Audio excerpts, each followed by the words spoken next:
మన కోసం తపన పడ్డ వ్యక్తులకి వారి కుటుంబాలకి అండగా ఉండాలి.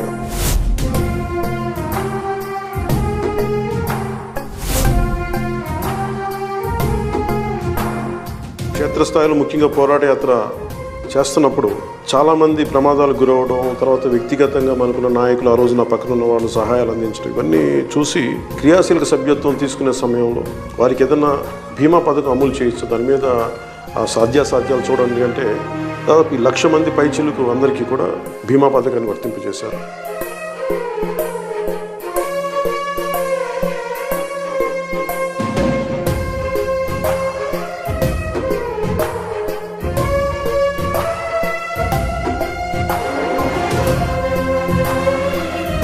ప్రతి నియోజకవర్గంలో కూడా జన సైనికులు, వీర మహిళలు, జనసేన నాయకులు ప్రతి ఒక్కరు ముందుండి ఈ ప్రోగ్రాంని విజయవంతం చేయవలసిన మనస్ఫూర్తిగా మిమ్మల్ని కోరుకుంటున్నాను.